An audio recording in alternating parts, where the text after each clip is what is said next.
This moment, I would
Everyone can find a seat.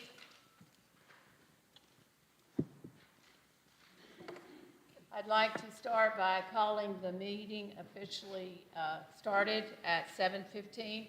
Everyone please stand for the Pledge of Allegiance. I pledge allegiance to the flag of the United States of America and to the republic for which it stands, one nation, under God, indivisible, with liberty and justice for all.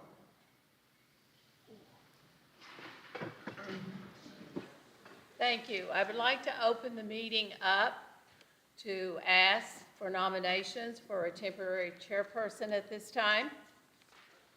Is there a motion? I would like to make a motion to nominate Chris Champagne for board chair. Temporary chair. As temporary chair. Is there a second? Second by Mr. Stramello.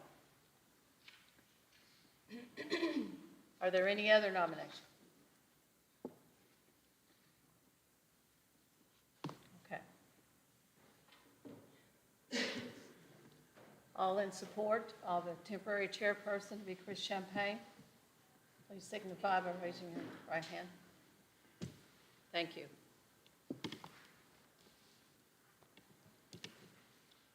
All right, so item 2B, we have nominations for chairperson. Do I have any nominations from the floor for chairperson? Mr. Chairman, I nominate Kristen Harmony for chair. Do you accept? I do, thank you. Do we have any other nominations? I would like to nominate Chris Champagne for board chair. Accept. Do we have any other nominations? Okay, nominations are closed. are we doing, Leanne, the written, Pardon me? the written? Yes. And I know it's not specifically on the agenda and that we cannot add to it, but I would think implicit in a vote would be opportunity for discussion or comment. Does anybody disagree? Well, since I have never been board chair before, I do have some things that I would like to share in terms of what my vision of a board chair could and should be. And the first one seems kind of obvious. It's to lead the board. And to me, this means prioritizing relationships with board members, even more than relationship with administration, because administration leads the schools, but we, as the board leader, is supposed to lead the board. And right along with that, I would also ensure that the board has a say in how we're run. That means talking to you all on a regular basis about what should be on our agenda, what should be our meeting tone and structure, committee structure, and what the board collectively wants to see from a board chair. The third thing I would focus on is creating a welcoming, collaborative environment, particularly in regards to our meetings, to set a positive tone even when we have to discuss really difficult things that we might not all agree on. And last, I'd focus on creating and maintaining open and respectful communication and rapport with other town elected leaders, from our first selectman office to especially our Board of Finance. It's going to be another difficult year for budget season. We have a new Board of Finance makeup and chairperson, and I've been doing this and especially leading the Finance Committee for a long time, and I think I know how to articulate our goals and needs as a school district. And again, respectfully disagree with people, but not have relationships break down so that we can still move forward. So as I enter my 13th year on the board, I would really love the opportunity to put my skills to use that I use every day in my profession, facilitating meetings, bringing people together, negotiating conflict. So thank you for your consideration. All right. Going into my 7th year, I just more or less want to continue with what we've worked so hard on the past 2 years. I think there's a lot of work to do. Communication, working with the budgets, and I think many of you know my door is always open. Ever an issue, ever a problem, feel free to reach out. But we're going to make the next year great and keep moving forward. Chairman, if I may, I have put Kristen Harmeline's name in nomination for more than one reason. But the most important reasons for me have been Kristen has been a steward of this board for all the years on which she has served this board. I feel that there is a need for increased communication to all of the board members, and I feel that has been lacking with the current board chair. Now, I may sound harsh, but I believe in an apolitical board, a board which serves the community, serves our children, and does not serve a given political agenda. That has not been the case with this board. I believe Kristen can fulfill that requirement. She has business acumen, she has excellent communication skills, she has identified areas where this board needs improvement. And I support that. I support her ability to provide that and not serve as a political pawn for any group or individual within this community that has some other agenda other than serving the community needs and particularly those of our children. I am a staunch supporter for her, and I would hope that my remarks would not just float through the air, go through one ear and out the other. Thank you.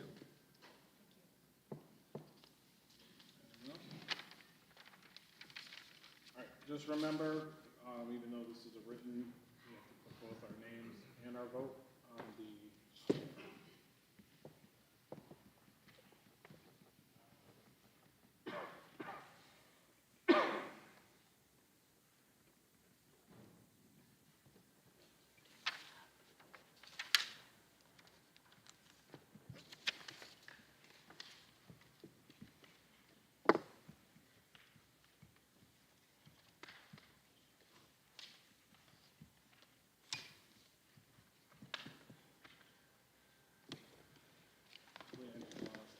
Yes.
Okay, I'm to say how many, who the board chair is, Yes.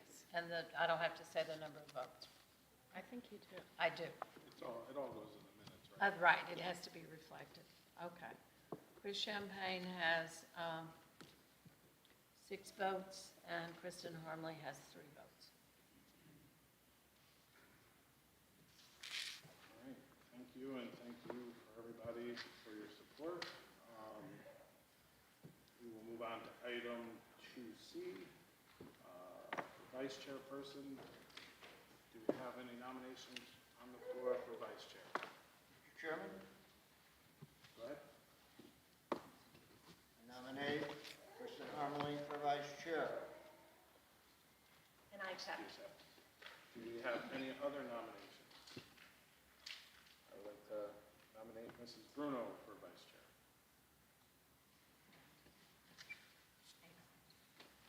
Any other nominations from the floor? All right, hearing none, nominations are closed. We wanted to take a few moments while we pass out the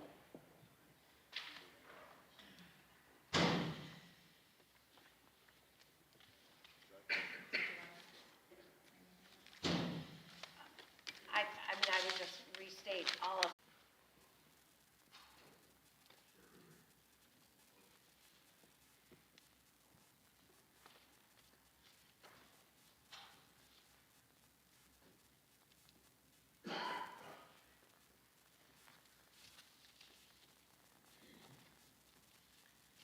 Okay, for vice chair, Mr. Bruno has 5 and Kristen Harmley has 4.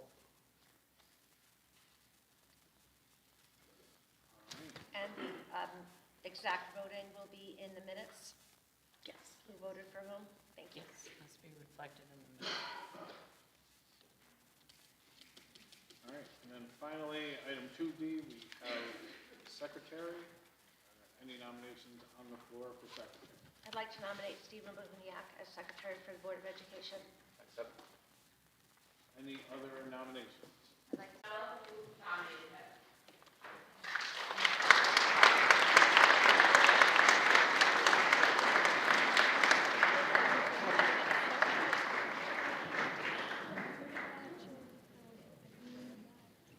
Nicholas shows his ability to be aware on a daily basis. As a younger student, it is sometimes hard to fully understand, engage in, and accept the thoughts and opinions of others in your environment. Nick is quick to support another classmate's opinion,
problems with our YouTube?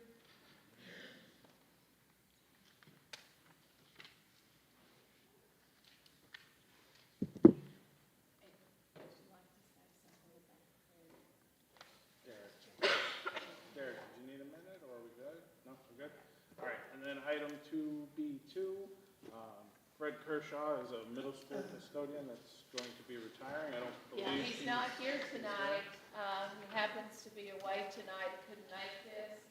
But we just would like to say what an outstanding job he has done for many years here. He's a great custodian. He's made a difference. Everybody loves him, and I know the staff does, his kids do, and also his other colleagues. So I know Tim Connors, we've all been, it's been a pleasure to get to know this man and what dedication and what service that he has given us and Seymour Public Schools. So you've known him for a long time, Ed? Well, I don't want to say how many years back, then I'll date myself, but Yeah.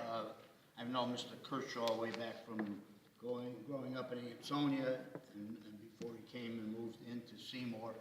And I know that as a former administrator of 38 years and seeing janitors, Fred's got to be in the top 3, if not the top 1 janitors I have seen and worked with. So I would like to think we should congratulate him on the great job he's done for our staff and for our kids. So congratulations to Fred.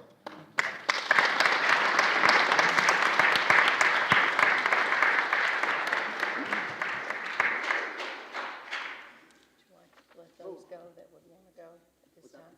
Any of our parents that have been recognized tonight, if you would like to exit this time, you may. No, you may stay. you're always welcome. Yeah. All right, item 3, public comments.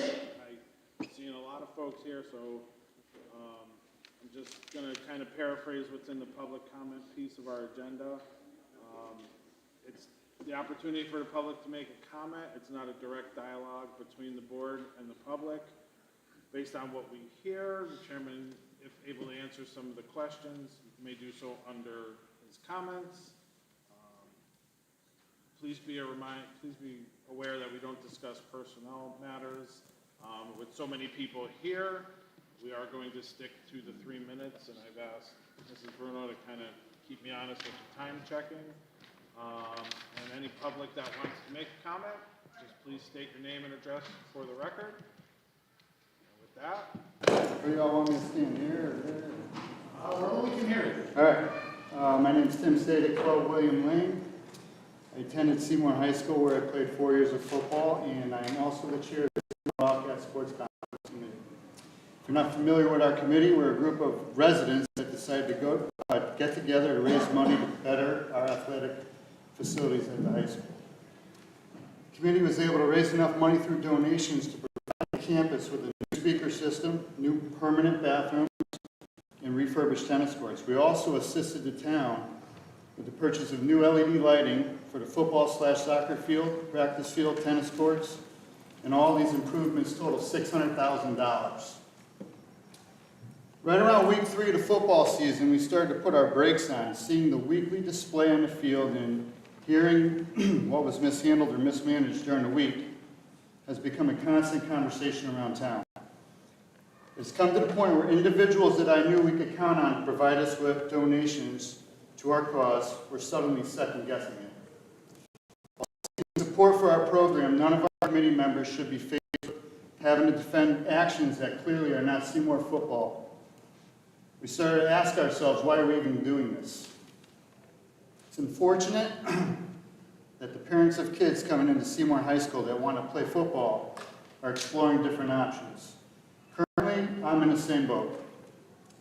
Through a brief survey, it's been determined that there are approximately 5 boys from the Pop Warner system that are willing to commit to play football at Seymour as freshmen in 2024. The environment that has been created by lack of discipline, favoritism, and retaliation is unacceptable, and it needs to be fixed immediately. I'm not referring to just wins and losses at this point. I'm referring to teaching young boys to be men. I believe in second chances, but unfortunately this situation has hit its peak, and I see no solution other than a change of leadership. We're not speaking about one bad year of Seymour football. We are talking about a 4-year steady decline to rock bottom, which is where we are now. Thank you. Anyone else like to make a public comment?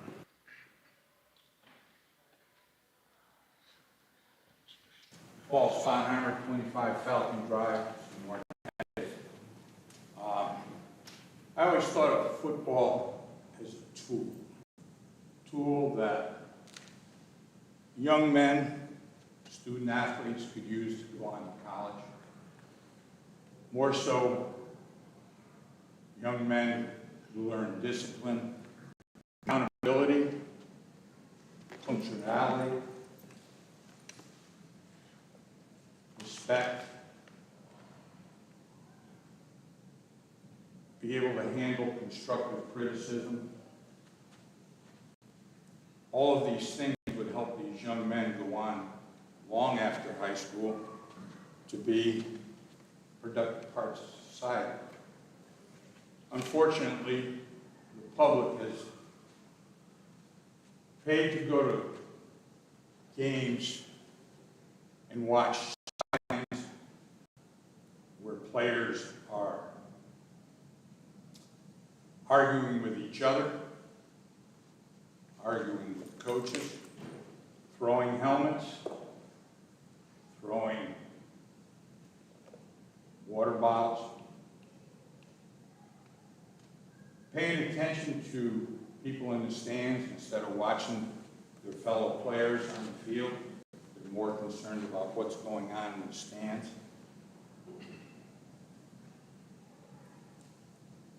These young student athletes only have 4 years. In those 4 years, they're going to make memories. You give them the opportunity to make the best out of those memories. Thank you very much.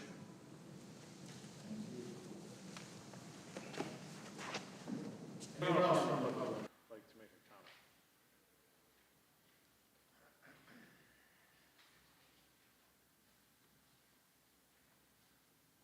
Shannon Bullard, 5 Seymour Drive. I'm interested to learn what Seymour's process will be for parents to apply for a waiver for those Burr babies who cannot start kindergarten this year because of the act that was passed.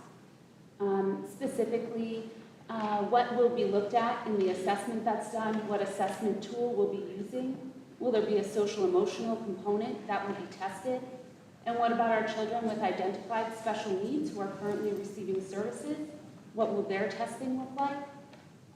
In addition, with that act to changing when children can begin kindergarten, there was also a call for implementation of play-based learning for kindergarten through grade 5, and I'd like to know what the town's plan is to implement that.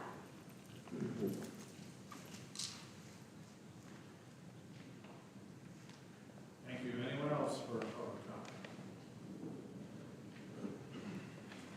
My name is Steve George. I live on 27 Gilead Street. Over 6.5 years ago, Seymour administrators, parents, players, and many people in this very room called me and asked for help in a very dark hour. The first call I made when I was assembling the staff to was our current head coach.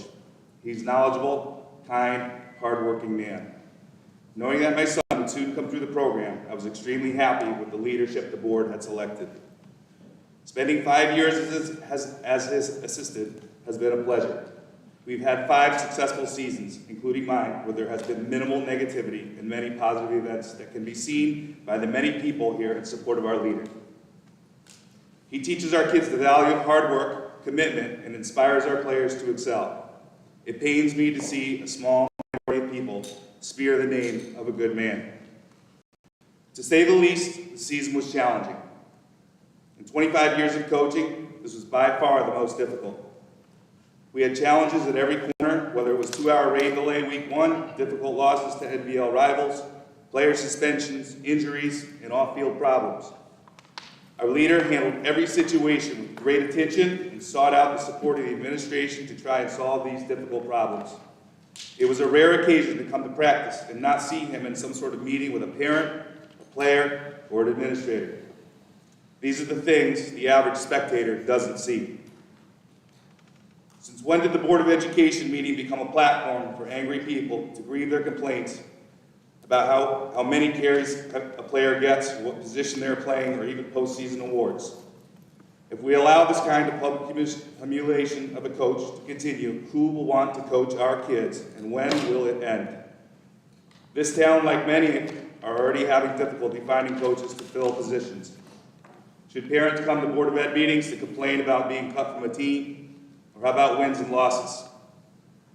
Like Seymour, many towns have been turning to members of the community, many of them parents. In our town alone, we have 2 varsity head coaches and 1 assistant coach who have children on the team. In the middle school, 2 parents of players coach sports as well. And you could ask the administration how many applicants for those jobs there were. In my research using the CIAC rosters, I found many area football teams have children on their team. The NBL currently consists of 16 football playing schools. 11 of the 16 had football rosters uploaded on the site. And of the 11 schools we had data on, 6 of them had players matching coaches' names on the roster. If you want specifics, I have them for you. The fact of the matter is it's really difficult to find high-quality, qualified people to coach.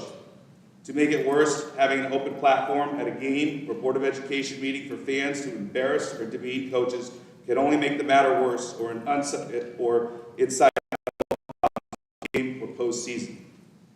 I hope through hearing this, the Board of Education understands the importance of protecting their coaches. 4 seasons under the current leadership and 1 under me have been relative smooth sailing. Our coach has touched the lives of many players over the last 6 years, and I'm proud my son plays for him, and I'm proud of the support we have here today. Anyone else for public comment? Deborah Burton, 18 Nutshell Terrace, Seymour, Connecticut. Before I read this, I just want to let you guys know that I did go over this with my son, who's a senior captain who's played 4 years, minus COVID, on the team. And I wanted to make sure the accuracy of what I'm about to tell you, because I don't want to impose my feelings on him. And if I cry, I'm sad. The reason I'm standing up here today is to comment about the current culture of athletics in Seymour, specifically the football team. I'm coming here not only as a mother, but as the president of the Wildcat Kickoff Club. Over the last 3 years, I put hundreds of hours into bettering the football program. This has included raising money, donated over $60,000 worth of equipment, collaborating with student athletes to give back to the community, supporting families who financially struggle, team dinners, senior trips, gifts, awards, scholarships, and many, many more. I lived in 13 different houses by the time I was 13. I happened to land in Seymour, and when I had my son, I knew that he would plant his roots here. Football sealed that deal and made it obvious that we were part of a community. Football has and always will be a very important part of my son's and my life. Football became family for us during a time when our own family fell apart. It gave us a sense of purpose. It gave my son confidence, role models, friends, and countless other life skills that will help propel him into success in the future. When I was approached about the opportunity of the club, I had no idea what I would get from this experience. I've gotten to know the coaching staff, the student athletes that have come and gone. Honestly, I didn't realize how much they would all come to mean to me. Sorry. I started this journey right after COVID. My son missed out on his freshman year. Then sophomore year came around, and man, was it spectacular. Unfortunately, after sophomore year, Dylan lost a coach who he felt valued as a player and listened to him. The next 2 years sadly went downhill. Part of that was because my son had a bit of an attitude problem his junior year. I wasn't sure why. There were a lot of personal things going on in our lives. I leaned on Dylan's coaches, and I shared what he was going through. Despite that, and this is not directed towards the head coach, so I want to make that clear, because the speaker before me didn't make that clear. Despite that, my son would come home regularly from practice emotionally disheartened. He has been called names. He has been irrationally insulted in front of kids and friends. He has never felt that he could speak up and not get chastised for it. He never felt heard. For 3 years, I sat in the stands to constant questioning from people I didn't even know, asking me why he isn't being used to his full potential. I wanted him to do that for himself. I didn't want to get involved. He couldn't, though, without fear of being ridiculed for speaking his mind. This is 2023. The world is not the same as it was in the 1980s and 1990s. We parent different, and we should teach and coach different. I hoped the extremely ugly Oxford game was a turning point for the culture of this program. It was not. Student athletes were held accountable for their actions, but coach was not. I specifically tried to mend fences. I even felt brave enough to tell him some of the hurtful things that he specifically said to my son. He said he would apologize. To this day, he is not. I ran into someone from the community recently who said, once a Wildcat, always a Wildcat. Sad that's not true for the seniors. They can't wait to get out of here. How sad is that? The optics of the Seymour athletic program, I'm almost done, specifically the football program from outside is embarrassing. There have been years of no accountability, continued favoritism, and nepotism. This includes the optics of certain Board of Ed members who are extremely close friends with coaches in our town that coach their own son. And as I stand in front of you today, most likely coming across as someone who thinks their son is the most amazing thing, defending his actions, beaming with pride of who he is, tell me how you can expect a parent to separate all of that and make unbiased decisions regarding his own son on the team and get everyone a fair shot. Enough is enough. There have been multiple letters written to the administration about the same issues. Parents and kids that are not graduated are afraid to speak up. They fear retribution. This is a fact. It's not subjective. If the administration wants to continue to allow the decline of the beloved Seymour football program, then you should proceed doing nothing. But if you care about the student athletes, you must make a change.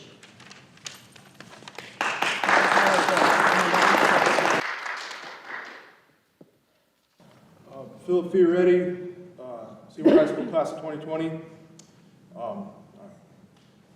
I sat in front of my computer for hours trying to think of how to begin this, but I don't know how, so here I go. I came to Seymour High freshman with no football experience, scared as hell, yet I still find myself in that locker room in the back of the high school. 4 years later, I could not possibly be more thankful. As everybody knows, we made a coaching switch halfway through my class's tenure, and the coaches that stepped up not only saved my junior season, but in a lot of ways, my life.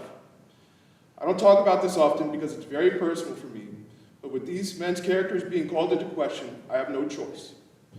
My father has always battled alcoholism and drug abuse, but there was no time worse than my junior year of high school. From May 2018 until Thanksgiving of 2018, I was fully expecting a call from the New Haven Police Department that my father had overdosed and died. It was the worst relapse he's ever had, and I had no communication with him over this period. Why do I tell you this, you ask? Because of what the men that stepped into our program did for me. They came in not knowing any of us and gave it their all, knowing we needed coaches to guide us. I never talked about it with them, but they gave me an escape. They treated me with respect, yet did not give any handouts. They made game plans that detailed scouting reports on every player the other team had, every play the other team ran, the other team's tendencies, and every formation the other team had to offer. For those of you who have never played football, a game plan like this takes hours to complete. They did it for every team, regardless of record. These coaches cared for us and wanted us to win so badly. Frankly, they gave me more love than any male figure had given to me in that point of my life. My mom tried very hard to raise my sister and I, but having those male figures I could be proud to look up to changed everything for me. These coaches wanted the best for me, and that did not mean hurling me into the game because I wanted to play. They made me earn it. That freshman that came into the locker room scared as hell walked out a team captain ready to take on the world. When we finished our final 2 years at 6-4, it would have been very easy to make excuses and blame the coaches for our record. But that would not be fair to them. They gave everything to us, putting their families and jobs aside. They wanted nothing more than a win. But we let them down. Today's my 21st birthday. I could be out spending it with friends, having a good time, but as soon as I heard that my coaches were being questioned, I couldn't let it stand. Coaches, you changed my life.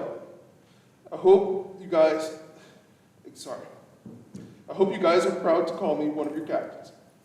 I live every day with the values they instilled in me, and I would be devastated if we lost these men to another town. Moving on from these men would be a great mistake.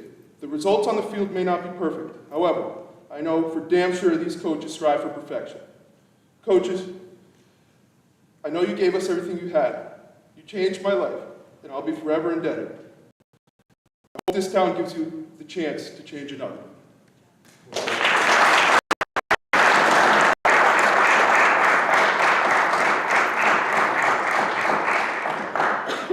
Hello, my name is Jimmy Coughlin. I played with Phil for these coaches during the 2019 season and 2018. This coaching staff has taught me a lot of lessons about football that I will continue to apply throughout my life. But I would like to share a small story to show the coaching staff's character outside of the football field. Today I brought with me a football that I'll always hold close to me. It is signed by all of the other coaches and players. This ball was given to me after I was in a rough car accident and I had trouble walking after a hip surgery. The head coach brought me this football, and Mother Seymour apparel. He stayed with me and gave me company when I couldn't leave the house. This small gesture meant a lot to me during a tough time. The coaching staff has also opened the door for me to start coaching and getting involved with football again, now that I can't play. There are more examples, but these are the two main reasons that I chose to highlight, to show that these coaches care about the players on and off the field and will continue to have our backs and support us through the rest of our lives. I've played other sports before, and these are the only coaches I feel still care about me and would do whatever they can to help. I am not the only one who has these feelings. After I heard about this meeting, I texted our old football group chat and asked our teammates to come support. And if most of them weren't up to college, there would be a team full of young men here to support the coaches the way they have supported us and will continue to support us. Thank you. Hi,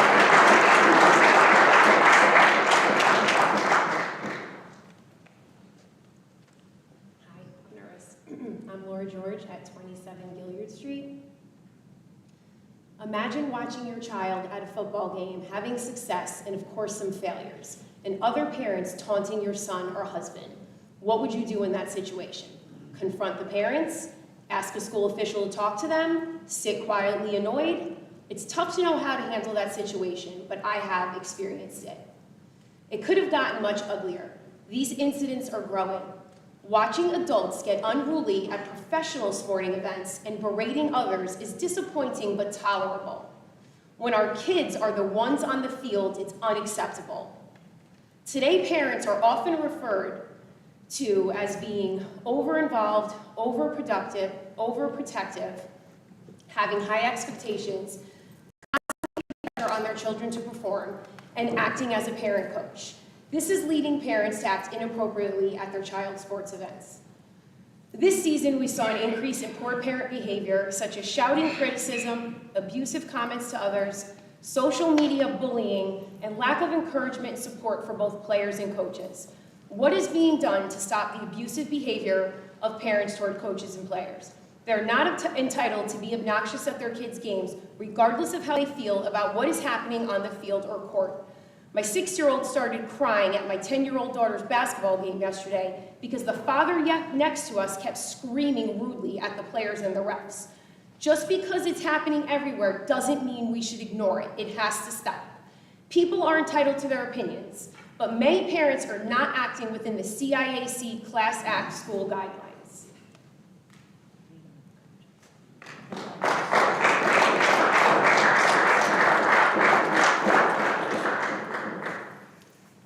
My parents' current head football coach. I've been the head football coach here since 2019. Since taking over the program, I have strived to carry on the rich history and tradition of this program. It's my belief that myself, along with my coaching staff, have done an exceptional job. Over the last 4 seasons, we have led this program through one of the toughest times in school history, the COVID pandemic, keeping morale high and players engaged. We led the program through the 75th anniversary season, in which we received 2 citations, one for Black woman and the second through the state representative. We also had 2 playoff appearances, never had a losing season, and had the second highest winning percentage in the first 4 seasons of a tenure in program history. Additionally, we have helped 12 student athletes continue their athletic careers at the collegiate level, with an additional 4 to 5 potentially joining that list this year. Myself and approximately half of the current staff were asked to come here in 2018, 2 weeks prior to the season, as there was no football coach because of a neglected discipline incident.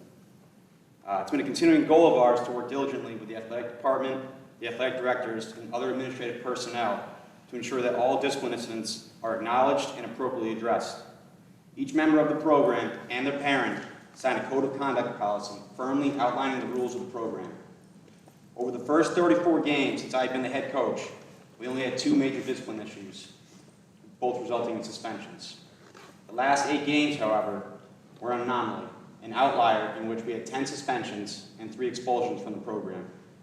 Every week during the season, I was discussing behavior with teachers.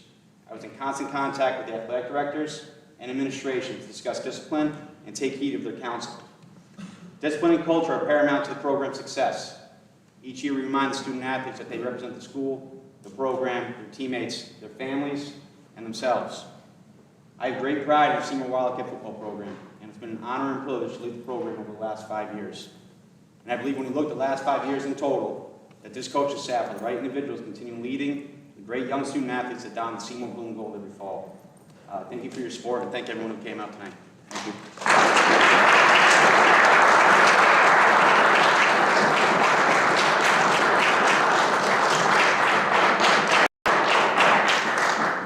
Joe Carfiello, basketball coach, middle school educator, lifelong resident. Oh, sorry guys, never done this before. Joe Carfiello, Seymour Middle School educator, Seymour basketball coach, lifelong resident, Briarwood. I'm going to be quick. I've been here since 6:30 in the morning. I'm sure you guys are hungry too. Board of Ed, sorry. So I'm 46 years old, and I've been obviously in this community my entire 46 years. Whether it be, I was a student at Seymour High School, Seymour Middle School. I was obviously the basketball coach. I've been a teacher for 22 years. I love this town. Like, this town is, I've talked public about it, that, this is a very close-knit town with a bunch of people that just take care of each other. So this is, I'll have to say, probably, one of the only times I've ever been kind of embarrassed because of this wind shot to be a part of this town. Again, I've been here for 21 years, so I've seen football program as a student, as a coach coming up years, and to say that this was rock bottom for the football program. I saw rock bottom, and it was about 5 or 6 years ago when nobody wanted the job, and I was told that, I'm good friends with Steve, and he was having a successful time in Newtown. He gave another child, so he gave him that job. So I was pushed by players and others to try and get him to be the coach. But then I had pushed back from some people in town that didn't want to see a coach, which I didn't get because I'm an educator. So to me, it's all about the kids. So I could not understand, choke me up a little bit, could not understand why somebody would not want to coach a football team. So to me, that's why I believe it's a witch hunt. It's been thinking about this for years, and now there's a chance to maybe act on it. But there was one person, when I said it was rock bottom for the football program, there was one person who did take that job. And he brought his staff with him. And to me, they're great people, and I would go to bat for them anytime because I know the character that those people have. Not only as educators, not only as father figures, not only as fathers, teachers, everything. So I just hope that we grow from this and become that community that I love again, because like I said, I've been a part of this for 46 years and I don't plan on going anywhere. So I hope we just kind of get over it and come back to the community that I love, and I think that everybody in here loves. Thank you.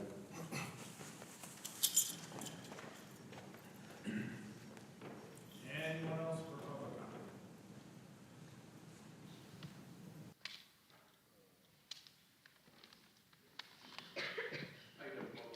Dave Foster, on Grand Street.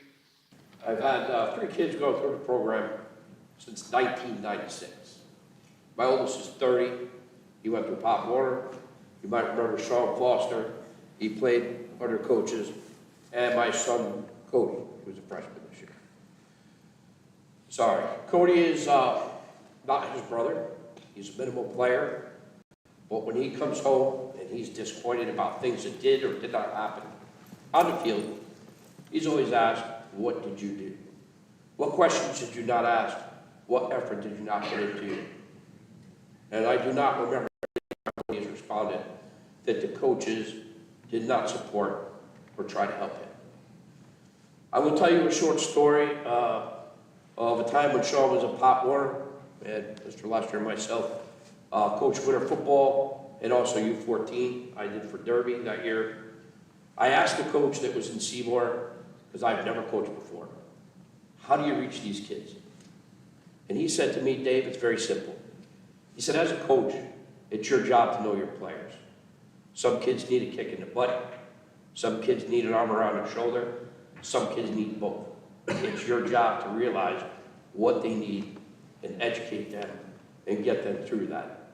I will tell you as a parent, not that my word means much here, these coaches over here are those people. And I would hope that you would take that into account. Everybody makes mistakes. Could things be better? Of course they could. But I truly believe that these coaches are the coaches that will see us through the next 4 years, 5 years, 6 years, depending on how long they stay, and get our kids to where they need to be. Thank you. All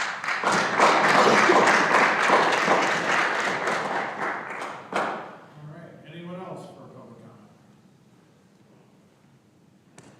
Allison Brock, 11 Stanley Drive. I'm a golf club, and I at the time, under Glenn Green, where are you, Glenn? I saw you. We also faced a lot of adversity. Our seniors had no coaches going into the season 2 weeks before.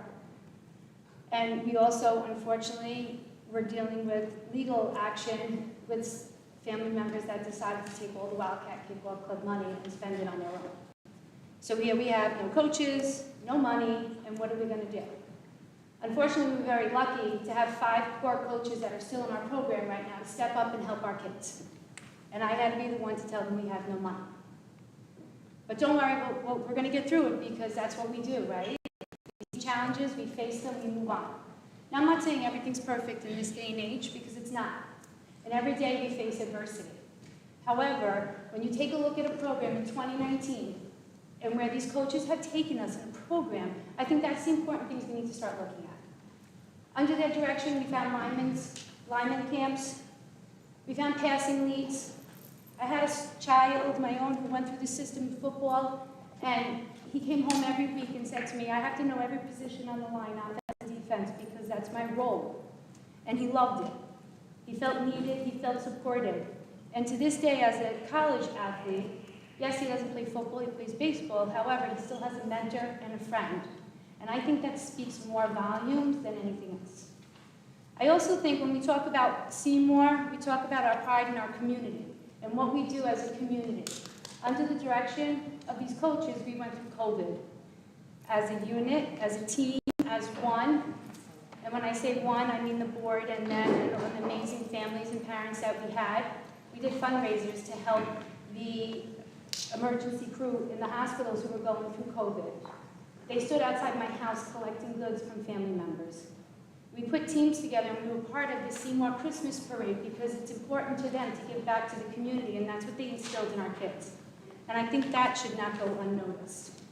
Again, I'm not saying everything's perfect, but I do believe there's a lot of good and a lot of lessons to be learned, and we need to really take a look at the good and focus on that. Thank you.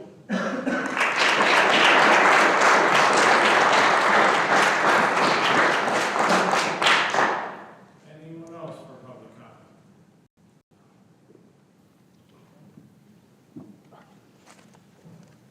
How you doing? Timothy Lester, 21 Drive. Just briefly, I'm here to briefly speak on behalf of our son and behavior he personally dealt with.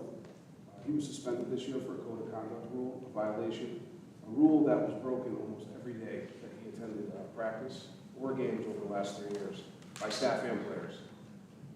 Foul language, fighting is just some of the code of conduct violations that happened with no suspensions given out throughout the season. Throughout the season, there have been multiple incidents with athletes, staff with code of conduct violations happening, and athletes being told to walk it off and apologize for it later, while our son was given a week suspension for his behavior. Just before halftime of one of our games this year, our son asked a question about not getting the ball to his playmakers, which resulted in an adult coming at him in an aggressive manner, to which another player had to hold back the adult. Our son asked the question was, he was in shock by this type of aggression that he had to endure. In the following several weeks, 3 adults that were supposed to be mentors have decided that ignoring our 17-year-old son was best. Outside of the one incident our son had early this year, he has never been in trouble on or off the field. But during the next several weeks, our son showed up and gave 100% to his team. He came home every day completely defeated, saying, "I can't believe the same people that were supposed to be the adults or mentors have turned the table on me." When something had to be said to our son,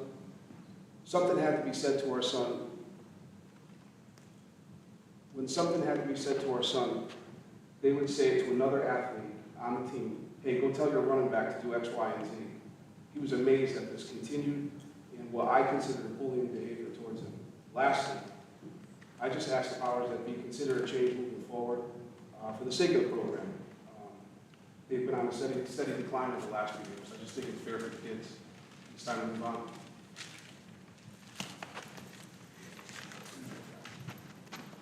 Any other public comment?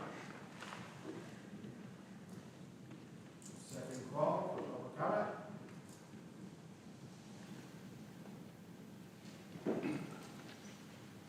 Good evening, Fred Stanek, 22 North Benham Road. I just want to express how proud I am to hear that Seymour High School has been named one of the top 100 high schools in the country.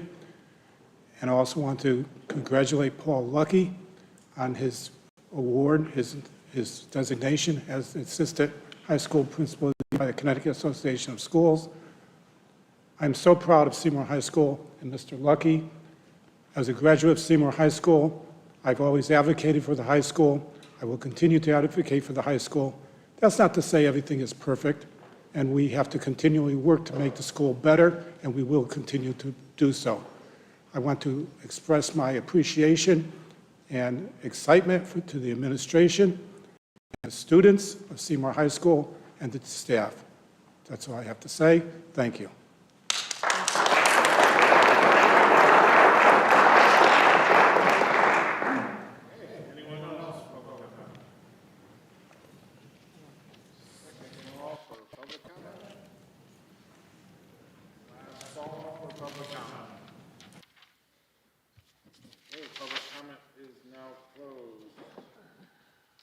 Moving on to item 4, reports. Sophia?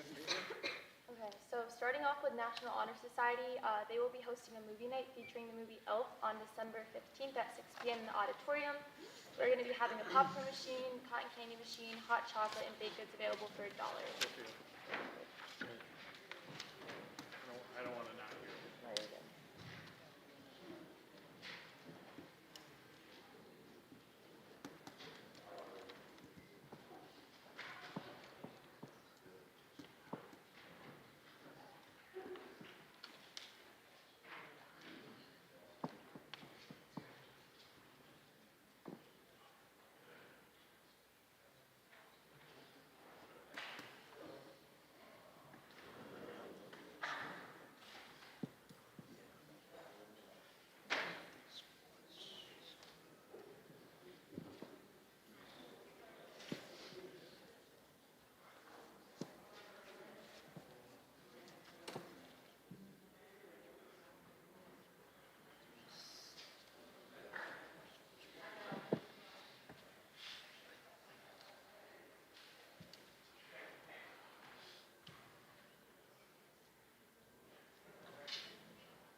Okay, sorry, go ahead.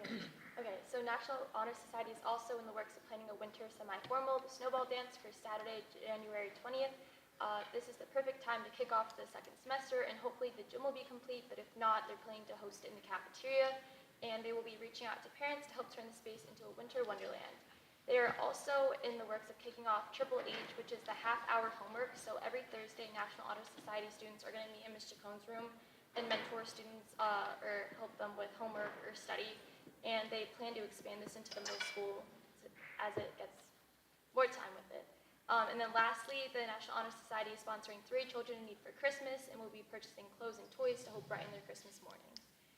For sports, so the fall sports finished on Thanksgiving Eve with football facing the Valley rival Woodland for their annual War in the Woods game. Seymour finished strong with an impressive 34-14 win over the Hawks. The winter season has begun. Girls basketball kicks off their season on Wednesday the 13th away at Derby, and boys basketball the 15th at Woolkay. Our boys are competing with the West Haven Ice Hockey Co-op Open on Friday the 8th, and will be traveling to Maine during the holiday break to participate in a weekend tournament. We have one wrestler who will be competing alongside Derby this season, and the first wrestling match will be Thursday the 14th. And the first competition for both indoor and outdoor track, or indoor track and boys swim will not be until the start of the new year. For Newspaper Club, the new holiday issue of the Paw Print will hit the stands on Monday, December 18th. Stay tuned to check the school blast for a digital copy.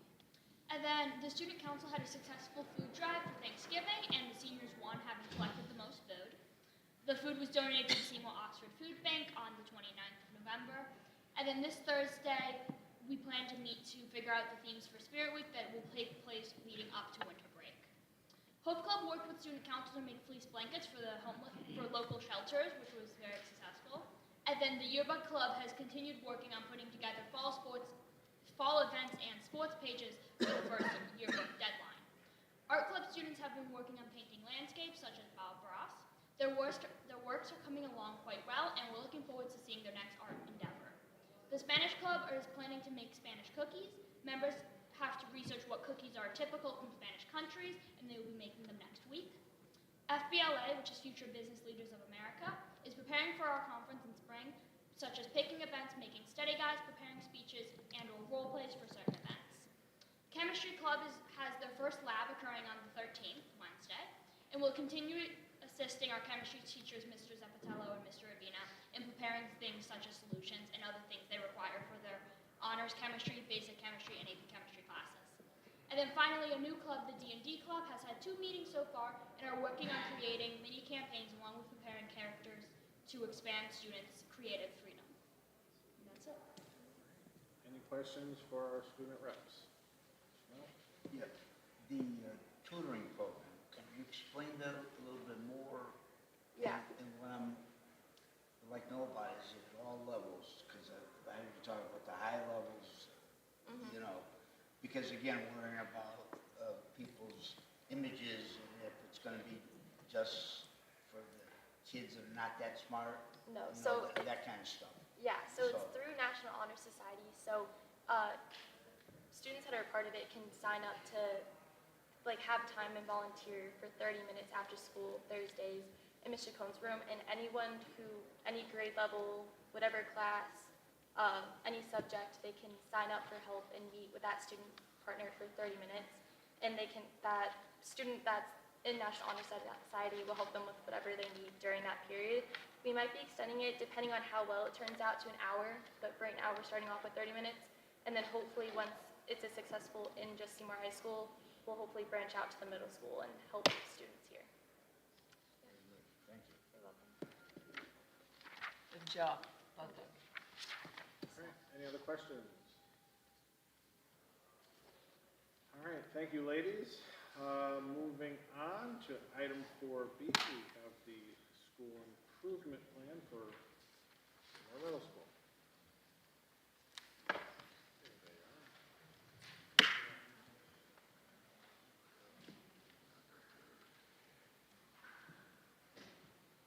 I would just like to ask that we make sure that we don't ask any questions until the presentation is over with. Due to time constraints, we'd probably been better off to put this on a special call, but they're ready and I think they've got a nice presentation. I also want to apologize that we made a mistake and left Ms. Kathleen Reynolds' name off. She is our assistant principal for Seymour Middle School and it was not on the agenda. So I want to apologize publicly. Kathleen, we're sorry about that. Sorry, through the chair, just for a point of clarification, I apologize to Mr. Work, but both of the links here don't seem to work, and I was trying to look for it before, and does anybody else have trouble? Doesn't work. So, you know, I think in all fairness, though, it's not really appropriate because this is our first time. We didn't get to preview it, you know, and so that didn't, the other ones, we were able to see them and kind of have access to it and bring our questions. And I didn't know there was a problem in opening it up if someone so I could don't have think that let that's me know. necessarily fair to them either. You know, so I think maybe we should table it and give them a fair shake just like we did the rest. But if they're okay with it, that's fine. But I just How about this? To the chair? Is that right? Sure. We're prepared to present. Let us go through our presentation. If you have any questions, we're here to answer them. If questions come up afterwards and you have a chance to review the documents, we're more than happy to answer them as well. I'm comfortable presenting if you're comfortable listening, and I know that there might be follow-up. And there are two links that you received. One is to the 17-page actual school improvement plan. The other one is to the presentation that we're about to go through now, which is a bullet-pointed version of the highlighting the key aspects of the plan. So the presentation might actually help you while reviewing the plan, but ultimately it's your decision. I'm good either way, whatever we want to do. I can also send it to you by my email. Again, I'm sorry, through the chair, I just want to be fair to the other schools and everything. You know what I mean? I want to be consistent. So it is what it is. Would you like to table it? I guess I'd like to hear from my colleague. I feel like if we didn't have Christmas and the holiday break between this meeting and our next meeting, I'd like totally be in favor and say, come on back, but I feel like we're all just gonna forget. I'm sorry, between this meeting and the next. I would prefer to table it until January.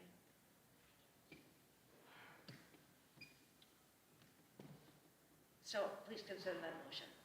Okay, so I have a motion on the table. Do I have a second? Second. Second by Mr. Hatfield. All those in favor? 1, 2, 3 opposed. So that motion fails 3-6. No, no abstentions. I will send another email right to your laptop. Don't know what happened with the link, but we'll make sure that doesn't happen. So on with the presentation. Okay, so when the links are live, you'll have access to two links. The first link is the actual school improvement plan itself, 17 pages highlighting the strategies towards our goals. This is the other link, which you're about to hear the presentation right now. To be honest with you, and we presented this to our staff, this might actually really help while you're looking at this to answer some of the questions you might have and give clarification, at least. Hopefully that's the effect. We're happy to be here tonight. I'm here with Kathleen Reynolds, our assistant principal, and this is the Seymour Middle School 2023-2024 School Improvement Plan. Our school improvement plan, just like CLS and Seymour High School's plans, are built off of 3 goals. Goal 1 based on social emotional learning, Goal 2 based on academic growth, and Goal 3 based on stakeholder feedback with a focus on family and community engagement. If you look at all 3 of those goals, there are 4 themes that are highly visible in the strategies for all 3 goals. Data-driven decision-making.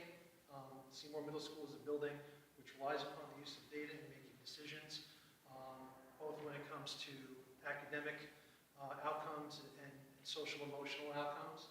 Continuous improvement, commitment to ongoing enhancement in curriculum, instructional practice, and overall school effectiveness. Community engagement, actively involving parents, stakeholders, and community partners in educational activities and in the decision-making process. And communication, transparent, timely, and two-way communication to strengthen the school-home connection. Our first goal, social emotional learning, is to cultivate a school environment characterized by consistent fair treatment and respect for all through the promotion and integration of social emotional learning strategies. So what's driving that goal is the data that we have from our climate survey last year given to parents at the end, given to students rather, at the end of the year. The data point that we're focusing on, because the goal is to cultivate a school environment characterized by fair treatment of all. 71% of students indicated fair and respectful treatment from their peers at the end of the school year last year. We believe that number could be higher. So we're striving for 80% of students will report, and this is on the end of year climate survey, that is where our indicator lies, that 80% of students will report that their peers treat them fairly and with respect all or most of the time, as measured by the spring 2024 Seymour Middle School Climate Survey. The second indicator is that 80% of students will report that adults treat them fairly, and with respect all or most of the time. All or most of the time is a pretty standard bar when it comes to determining at the end of the school year with the school climate survey if you reach a satisfactory level. I just want to say thank you for letting us do our presentation tonight. We're ready, we're prepared, and so we'll make it as And they're succinct as also getting possible. this through their email. If they can open up, they probably can. Yeah, so as Mr. O'Rourke was saying, you've been around the building before and you've seen the messages on the walls of do the right thing. And we're still trying to promote that message in a number of ways. We participated in the Day of Kindness, World Kindness Day this year, so our banner's out front. But it's not just about signing a banner. We've talked to the kids about really living the words that you're committing to, including others, and giving students more of an opportunity to do service, not only within the school community, but within the greater Seymour community. The positive relationships, we could say they start in our homerooms, but really it's in every facet of our school day. We talk with our bus drivers about that when they're communicating with the students on the bus, supporting our support staff, our custodial staff, to make sure that kids are being respectful of the people in the building, the people around them, not only their peers, but the adults as well. We do have that 14-minute homeroom period every single day where students have a smaller class setting. Every single teacher in this building, Unified Arts included, are part of our homeroom. So that's an opportunity for them to do not only instruction for social emotional learning, but activities like door decorating. To that event, this is an anti-bullying presentation that we brought in. Maggie and Tony they're from Interactive Educational Theater, and they came and presented an anti-bullying presentation for all 3 grade levels. And this is the turkey drive, which I'm new to Seymour, I never saw anything like it. Our kids were out in the cold all day long, and they collected over 200 turkeys while competing with emergency services in town. They still collected 200 turkeys. So cultivating a culture of kindness, inclusivity, and service, that will foster the consistent fair treatment and respect for all. Academic growth. So when you have the chance to review this document, this chart, which might be a little bit difficult for you to see right now, it's on this page as well, and it'd be a little bit easy for you to see. It's in their email. But I'll give you the short of it. When it comes to all of the targets that we have for our academic growth, and that's our math cohort increase in reading, science, and math, that's SBAC growth. When it comes to NGSS increase, the desired goal is an increase of at least 5% per cohort from the previous year's performance. So we're not going backwards with cohorts, we're going forwards in the expectation. When it comes to math, we expect a 10% cohort increase compared to a 5% reading science increase, because thanks to the good work of Mr. Lucky at the high school, we're the benefactors of a very generous grant from the state of Connecticut, and we're getting 12 tutors that 7 of them actually started today to support students who have needs when it comes to math. It's high dosage tutoring is the name of the program. With that added layer of support, we're setting a higher target because we're hoping and we're expecting that we're going to see a higher level of growth. So that would explain why the math expectation is 10% versus reading science, which is 5%. We believe that a 5% increase from previous year's performance is standard. Typically, when buildings that I've been a part of, it's usually a 3 to 5% increase, and I always go on the higher end because I want to strive towards the higher target. SBAC cohort increase ranges from 3% to 8% between the 7th and the 8th grade. Again, that's based on the previous year's performance.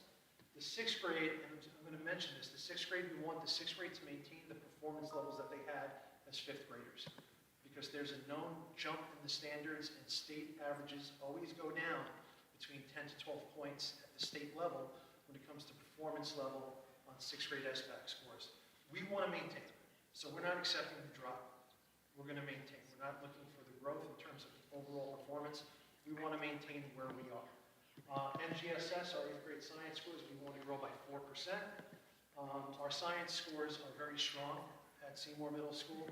And just so you know, we have a 5-year strategic goal that when you look through this plan, you'll see the appendixes at the end of the presentation explaining we want to get to 60% proficiency 3s and 4s on the SBAC over the course of 5 years, which would reflect a tremendous amount of growth for Seymour Middle School over time, because that's not where we currently are. In terms of PE testing, we want a 5% bump from where the grade levels performed last time around. And our chronic absenteeism, which is trending in the right direction. We were at 12.8% last year, having been at 15.9% the year before. We want to decrease by another 3 percentage points to 9.8. So how are we going to get there? So over the last couple of years, we've really worked with the teaching staff to look at their own scope and sequence. They look at it with their grade level colleagues, they look at it vertically within their department, and they make decisions that's best for the groups of students that they have at the time. So, you know, different groups of kids have different needs, work at a different pace. Sometimes you can move quicker than others. So we're continuing those discussions, and we really would like to continue having more conversations with 5th and 6th grade teachers and 8th and 9th grade teachers to bridge that transition, to make it as smooth as possible and make sure we're communicating what we're doing. We've spent a lot of time really working with our teachers over the last few years and building up their instructional strategies that they're using to really look at the data, know their students, know the skills, know when to enrich, know when to intervene. And that's through formative assessments that we've done, whether it's the IXL diagnostic, whether it's the interim assessments, which we've been using very consistently in the last couple of years. We're going to continue on that path. Continuing to work again with the staff and our professional learning to support those needs. We are setting some high standards for growth. We have had some great growth over the last couple of years, and we want to continue that and not lose the momentum that we've had. But we still have opportunities to make our teachers stronger and have them explore different instructional strategies. We'd love to have them have more opportunities to work with each other and collaborate with each other and view each other's teaching. Sometimes it's not always possible because, as you know, coverage sometimes can be a little tricky. But we want our colleagues, we have some great instructors in this building, and we need to capitalize on them seeing each other's teaching strategies. Over the last 3 years, if you recall, back in 21-22, we had a response block that we started, and that was more intervention-based, focused on small group instruction. We kind of evolved that into what we called Envision last year. That was more enrichment-based. And now this year we call it Academic Lab, but it's really a meld of the two. Our teachers didn't want to get away from the need for the intervention for students who needed them, but they liked the opportunities for enrichment. So looking at spring data from last year, fall data from this year, our teachers have made decisions of who to place in which content area teachers.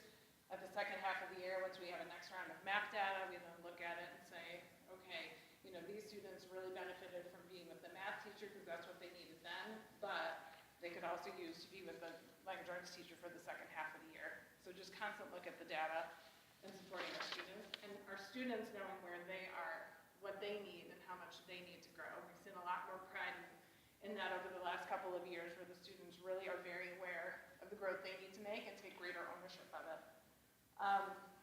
We just finished our first quarterly set of at-risk meetings, and what we mean by at-risk could be students who are struggling academically and failing classes, students who are considered chronically absent at this time. So that's inviting the parents in, making a plan with the parents, with the students, whether it's having them doing working lunches to get them caught back up with where they need to be, putting other interventions in place with the support of their counselors to monitor their attendance, because those are things we really want to bring down the attendance numbers and get them here and support them when they are in the building. And again, through our own observations of the teachers, giving them some feedback when it comes to areas like increasing student DIT scores, opportunities for discussion, more student-led activities where the teacher can be more of a facilitator. Those are things we're providing feedback to our teachers for throughout the course of the year. In the PMT process, we had a very large number of incoming 6th graders who were in the PMT process, and we'd like to reduce that number, and that means doing the right thing when it comes to our Tier 1 instruction with the support of tutors, whether it's the students who are getting the math tutoring support or with our own instructional building tutor. And when we come to our next round of PMT meetings, just looking at where we are, where we need to go, the goal is that the students get the interventions they need and then it can exit that and be more successful on their own in the classroom. And then again, the walkthroughs, just making sure we have a focus for our teachers that this is what we're looking for and giving some feedback. So so we can just continue to monitor our instructional practices. Kathleen had just mentioned walkthrough, so something that's in the plan, and you might see the bullet point job embedded PDs for staff. We plan on providing professional development to our staff, Kathleen and I, during the school day, during their GLDT time, on how teachers could go into classrooms and properly collect data and evidence through an observer's lens so that they could provide feedback to their peers, all leading towards peer-to-peer observation. So that's part of the walkthrough process. And through the walkthrough process, right, we're going to give our staff professional development so that they can go in and be an observer who has a lens and who has a skill set when it comes to actually going in and being able to identify quantitative and qualitative data to provide to their peers in a way that allows teachers to get non-threatening, true, authentic feedback from their peers. So that's something that's in the plan and that we're working on as well. And one thing that doesn't appear on the bullet points, but I will make mention of it, is we're looking at our schedule and we're thinking about possibilities in expanding the amount of minutes that we have so that students have the opportunity to become further engaged and we can strengthen the degree of rigor that occurs during the course of a class period. Right now our periods are about 45 minutes long and we're looking at expanding them to 60 minutes in the future. All right, the final goal, communication and family engagement. And this is a big one so far that if you're a stakeholder, especially if you're a parent stakeholder at Seymour Middle School, hopefully you have seen the efforts because we have worked really hard, especially in the first part of this school year, to bolster our communication and to bolster the opportunities that families have to come in and be a part of our community. Because it's a team sport. It's not just students and teachers. Parents are very important. The community is important as well. And we need to create opportunities to get people in to see the wonderful things that are happening here. And once you have that buy-in, you see ground being made in all the different areas that we're looking to see improvements. So last year's survey, parent school climate survey, 55% of respondents reported favorably, which is low. That communication was favorable all or most of the time. That was a priority. And that's a low figure, something that we certainly know we can do a better job of. 43% of respondents reported favorably that teachers communicate student progress and well-being via emails, newsletters, phone calls, meetings, etc. So that's the focus when it comes to communication. You want 80% of parents. We're going to jump from 55 and 43 to 80%. 80% has always been the standard that I've expected of the building that I'm in, and I know it's attainable. So 80% of our parents will report a satisfactory level of homeschool communication as measured by the spring 2023 SMS Climate Survey. SMS will also offer monthly opportunities to parents, guardians, families, partners, etc. When I say partners, I mean community partners, members of the community, to be engaged in educational and family activities within our building. So I'll let Kathleen talk about some of the things that we've done and some of the strategies that we've utilized to get there. So there's a new weekly newsletter that's been going out to families every Sunday evening called the Paw Print. That was a voted on name from the parent community. Parents. So that's where you can get your weekly information. That's our weekly news blast. Each of our certified staff members has created their own Google sites. So those are published now. Where Yes, you can every see, staff member has a Google site. a little background about where they are, what they teach, what team they're on, and any other pertinent information are on those websites. But our grade level teams have done a really nice job over the last couple of years, and probably post-COVID, of building up team homework pages where you can easily find all the information that you need. Our grade level team sends out weekly news blasts on their own end too, just of what's going on in their specific grade level, on their specific team. And we're going to continue with that as well. So some of the events that have gone on over the last couple of months, to the bottom right there would be the picture of the bonfire. It was a canned food drive. Mr. O'Rourke mentioned the dance around Halloween time in October. And then we'll continue with those monthly events. We've invited parents to come in monthly and have coffee with us to discuss various topics. The coffee, we increased by 100% the second coffee, went from 3 to 6. So Ms. Reynolds and I are having a quarterly coffee with parents, at least once a quarter. I think we have 5 scheduled for this year. We had the bonfire that Kathleen had just mentioned, a great turnout, and a community event. It's an event, the purpose is so that parents can come here and be excited about things that are happening at school. Because when parents are excited about things that are happening at school, it makes their children more excited to actually be going to school, and it makes everybody feel a lot better about where they're spending a majority of their conscious, awoke life during the week. So we've had at least one event that families can be a part of every month. We have an event planned for every single month. Last week we had gingerbread wars. A little birdie told me that one of our board members was looking for our abominable snowman costume. But we had an event here where we invited the students from Bungie and CLS, and we had about 60 students with their families making gingerbread houses, and our glee club sang, and they sat around the tree, and they took pictures, and they had hot cocoa, and it was a great family event, hopefully exciting students that go to the elementary schools about when they're going to have an opportunity to come to Seymour Middle School. As Kathleen mentioned, every single staff member on our staff now has a web presence. A web presence is like a business card. One thing that I can't stand is if I go on a site and if I can't find information within that site about the people who are part of the organization. I know when I was looking at Seymour, I was looking at the websites in the school district. And it's something that I think we've been successful with so far and will continue doing, because that stakeholder buy-in means a lot when it comes to some of the high stakes testing that happens later in the year and some of the academic rigor that we're going to try to push in the classroom. We celebrated World Kindness Day. The banner is outside. We had the Grinch here last week. These are all the family events that we've done. This is our family picnic, which some of you are at. And these events with families have been very successful. We'll keep doing it because it makes a difference and it's what our goal is. So that is the end of our presentation. If you have any questions now, we're happy to answer them to the best of our ability. We're very thankful that you allowed us to present tonight, and if there are follow-up questions, we're more than happy to answer them as well.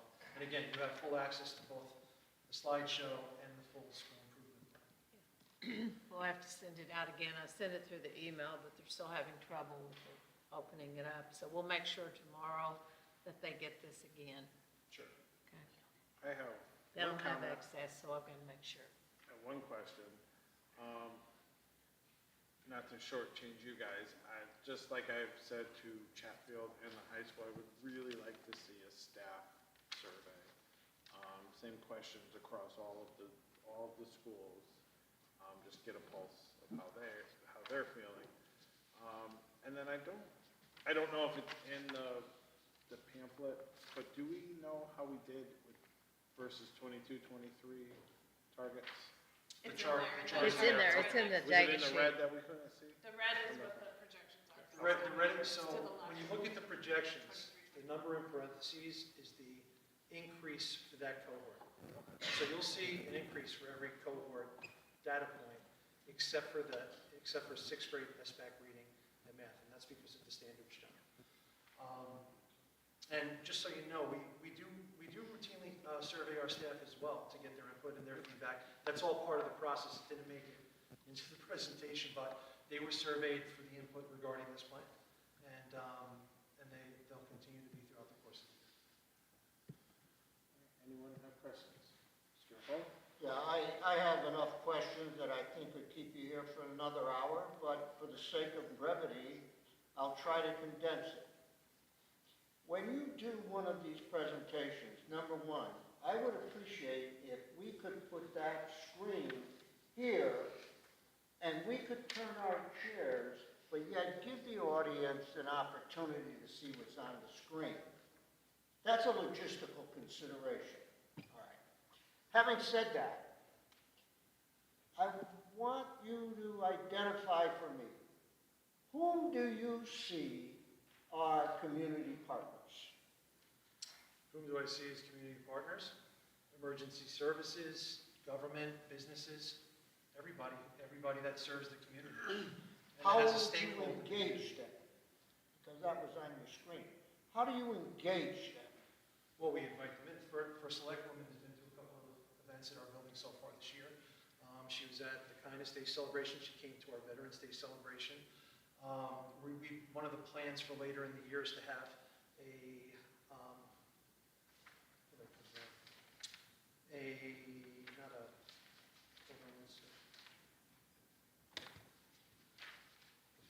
fair that we're planning. Jobs. Career We're fair. gonna have a career fair. So when we have a career fair, we'll reach out to emergency services, see if they want to have a presence within the building. We'll reach out to businesses within town to see if they want to have a presence in the building. And one way that you could also reach out and engage the community, and I talked about service on the first slide, is by having a community service component within the school, which we do have a community service entity in the building in our National Junior Honor Society. But in the big picture, I'd love to see a tiered approach, 6th grade, 7th grade, 8th grade, that calls upon all of our grade levels to engage in some degree of community service. And that all you see as providing a particular benefit for the students to take away as part of their education? Oh, yeah, civic service, absolutely. All right, okay. Please identify for me whom you consider to be stakeholders. Stakeholders, parents, students, teachers. But you said that in families already. So I would assume, if you say stakeholders, are you just being redundant? Or are there other entities that you consider stakeholders? Or maybe I should ask, how do you define stakeholder? I think anyone who has a vested interest in the success of Seymour Middle School and Seymour Public Schools is a stakeholder. So that would include all of us, of 100%. course, right? Yes, board members are stakeholders. And beyond us and parents, whom else do you see as stakeholders? So starting with the most important group, your students are stakeholders, the people who work in the building, all of the professional staff, certified and uncertified. Okay. Everybody who's part of this community on a daily basis is a stakeholder. Everybody who has a financial interest in the town of Seymour through business is a stakeholder. Every taxpayer thereby becomes a stakeholder, Yes. right? They have a vested interest in what we do as a board and what our administrators within the district do with their charges, right? So they become stakeholders. But we don't put out a broad invite to people of the town to come in, do we? It depends on the event that we do. We haven't had an event yet where we've invited everyone out, everyone to the building or for a specific event, but there are events that we can do which target specific groups. I mean, we can't have everybody here at the same time, but I would love to target as many different groupings of the stakeholders as possible. And you can do quite a bit of that too with the career fair, reaching Yes. out to professionals in the community. But I have one last thing. The turkey drive was a great one too. One last thing. Your social emotional learning slide, your 4th bullet was sweet 360/DSS. I don't have a clue as to what that is. So I would entreat you that when you have information on the slide such as that, I've never heard of that. Maybe I'm remiss in not paying full attention, but I am losing some hearing. So perhaps it occurred to me in the past and it just blew right by me. But I think for the interest that you wish to garner from the audience, those acronyms or identifying entities need to be fully clarified as to who they are and how they impact what you are presenting in your school improvement plans. Sure. And Yeah. you don't need to do that now. I guess I can wait for another time because I really don't wish to prolong this. School improvement plans to me, and this is a personal point of view, are loaded with jargon. They're loaded with things that people nod and say, but don't have a clue as to what they are unless and until you, the presenter, fully explains that. Just as when Ms. Reynolds talked about differentiated instruction, which to me, as a former teacher, educator, I never quite fully understood how one satisfactorily uses differentiated instruction, assesses differentiated instruction, and then comes to a conclusion as to whether it was efficacious or whether it was just another piece of jargon to be used in satisfying someone's interest in having them define what that was. So, that's okay. I'm just expressing my feelings as a Board of Ed member. I just don't fully understand when these improvement plans are presented, necessarily do I have all the information that comes out of those that satisfies me as a board member. That's all. But I would appreciate for you and your assistant principal that you have spent a lot of time putting this together. And it's no small feat for you to have to make that presentation to the board and give us the things that you truly believe are important for us to know. So I thank you for that, and I do appreciate your efforts. So don't misunderstand. The questions I ask and maybe a little torquing to you that we need to have a little bit more. Okay? Thank you.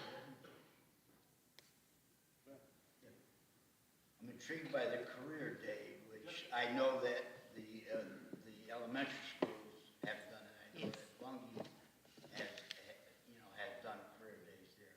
And I'm looking around the room here, and I'm seeing careers sitting in this room here that quite often we don't get those type of people to speak to the kids. So, when you do a career, think a lot. And as a former educator, we need to get more people interested in becoming educators, because we're losing educators by the bushels. But we can't have all teachers talking, because they hear teachers constantly during the day. So that's just a little bias. I'll stop. I enjoy the feedback. All right. Any other questions from Mr. O'Rourke? So there's so much great stuff in this plan. The starting out with the building community through service and the expectations for how kids interact with each other, how adults interact with kids is phenomenal. I think having those peer-to-peer observations, so there's not as much isolation among the teams or among the grade levels, is a great way to build community as well. I appreciate the high expectations for growth in math, given the resources. I hope that you exceed your goals for yourself as far as the academic 60% proficiency in 5 years is, I hope that we can do better than that. I hope that that goal comes sooner than 5 years. We have to set high expectations for our students, and I appreciate that there's so much social. I'm a former middle school educator. I appreciate how much is going on socially and emotionally, and addressing that first, and making that sort of the foundation of the plan, and engaging families, engaging the community. I would just like to see accelerated growth in terms of achievement. You and I both. And the truth with the school improvement plan, it's a living document. That's It's right. It's under constant review. We have benchmarking in December, and we might say these targets are too low or too high, and have to go back to the drawing board. But it's a plan that is under constant review, and that ties in with the role that data plays within a school. The data drives the instruction, and it's truly the blueprint I mean, this is the plan, and they put a lot of good work and effort in on this, and I think you'll really enjoy when you see the breakdown of everything. All right, I think that was it. Thank you. Thank you.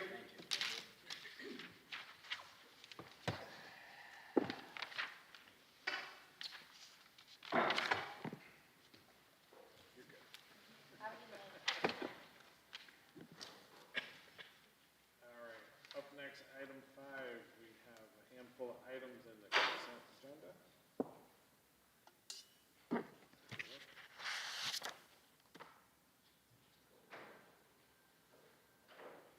I would need a motion to approve the consent agenda. I'll make that motion, but I'd like to pull out C1. Just for quick record. Both You of, can't really ask it or anything, but consent. both of them, or just? No, just C1.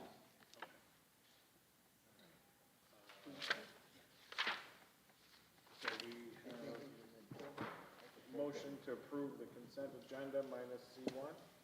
Sorry, I'm sorry. See when the minutes? C1 is the out-of-state field trip.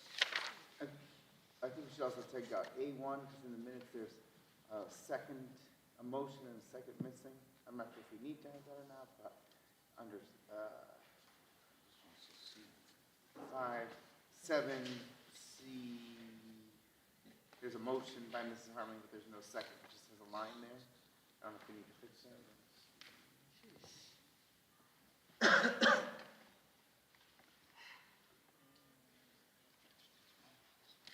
7C, I have Ms. Harmon, Ms. Bruno. There's another motion before that. There's a line Yeah, there. I made a motion to pull out C1. Now, Jay, make a So- motion, we gotta vote on, if he's combining a motion with me, we're gonna vote on that first. Or you could just withdraw yours and we could do a motion to remove the minutes and C1.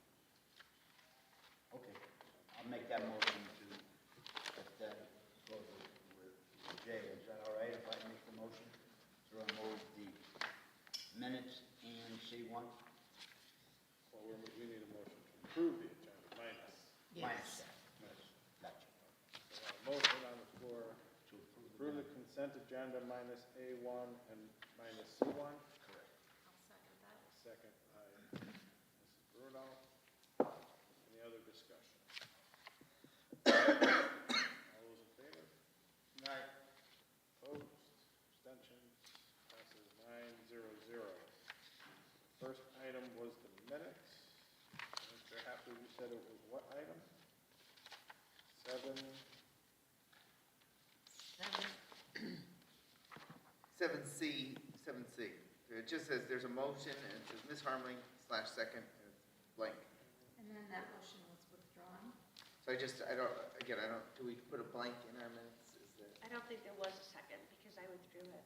She withdrew it, So there should wasn't we, a do we second. put a little notation there? No, I don't know, I just saw this, I've never seen that before. Ms. where there's a Harmon little- makes a motion and withdraws it before a second. You wouldn't. So do we just put blank? I mean, I don't know, I just never saw a line there before, it's weird. No, I would just capture in any motions, but it doesn't look like we did anything with it.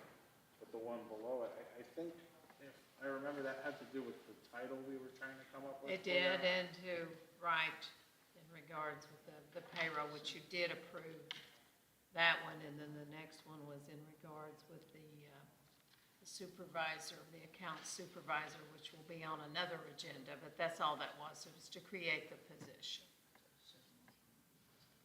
I think if someone's reading the minutes and they see a blank after a second, it's implied that there just was no second. Yeah. So that's good information, because I've never seen that before. To be honest, I never did.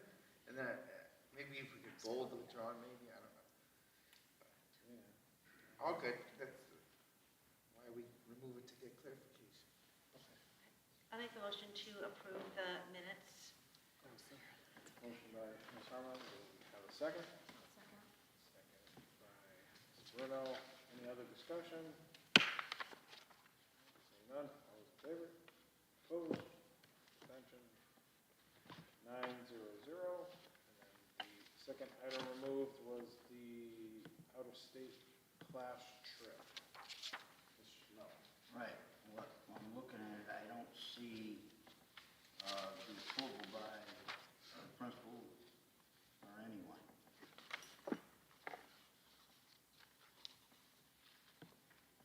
Or the superintendent of schools. There's no signatures on them. So I don't know if it was discussed or not. I would think that if we're going to approve of something, it should be, have the principal's signature and director of nutrition, whatever. It did, he did sign off on it. This is a blank copy and the justification. Through the chair, I think they have definitely gone on this trip before. It's a wonderful opportunity. Yes, this is an ongoing I trip. believe that Mr. Wilson previously had run it, so maybe due to the fact that there was some change in staff members on that. But this is a great opportunity. I've met with the people who run this trip and organization. I know we've had some feedback from Mr. Wilson in the past about the success of the trip and And the the positive justification, opportunities you that they've approved had. this. But again, I think this is probably a clerical error that we didn't have the signature made. Hopefully they signed it. Yeah, it was signed. This was the part. I don't dispute what you're saying. I've always made motions to approve it. I'm just saying that I would think that we should have signature on it if we're going to approve it. Well, So you're saying there are copies of signed? I'm just saying that the blank one was submitted, but. So how did it, so then I guess, yeah, you're right, then how did it get to us without the signature? Pass this down.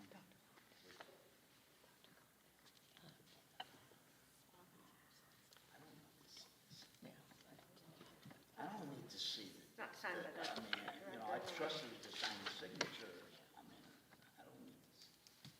So if you're saying that there is a version with the 3 signatures, Well, we support it. I mean, we do. He did bring it down. It's just the one that got scanned was blank.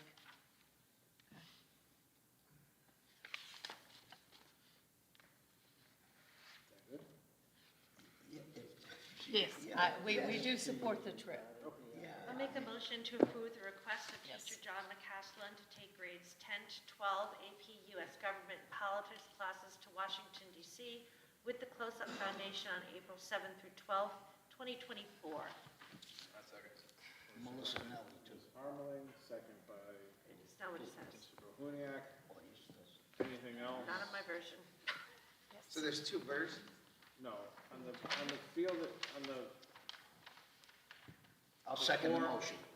Mr. Bohuniac did. On the form, it lists out all of the chaperones. On the agenda, it just speaks to Mr. McCullough. I'll second the motion. Because he's the main sponsor. I think Mr. Bohuniac. Yeah, it was Kristen. Anything else? I know, I second. Could we just get quick clarification of the out-of-country field trip? It does say late June or July 2025. Is that accurate? That is correct. Okay. That's what this packet is. Yeah, I know. I They just wanted wanted to get a head start. Okay, great. And this is something too that we also want to get our attorney to look at this. I mean, Educational Tours, it's a great company, it's a great trip. About the liability, I'm sure he will, just, you know, in regards with that, I think we need to. Yeah, we already approved that. Yeah. We just have the out-of-state Right. on the floor. Anything else? All right, hearing none, all those in favor? Opposed? Abstentions? Carries 900. Okay, moving on, item 7, discussion possible action. We have the school calendar, and I think the only change that we need to make is an early dismissal. We did the December, the last day of Christmas, that's the early dismissal. It's one of the- And we have the early dismissal for the end. I see we have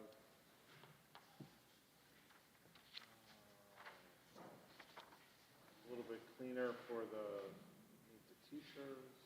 So everything has been cleaned up, and all the things you all addressed last year, and some of the specific things Beth did about the parent-teacher conferences and so forth, all this has been cleaned up. One of the things about spring break, this is in line with what all the other valley superintendents have started with Region 16 and Shelton.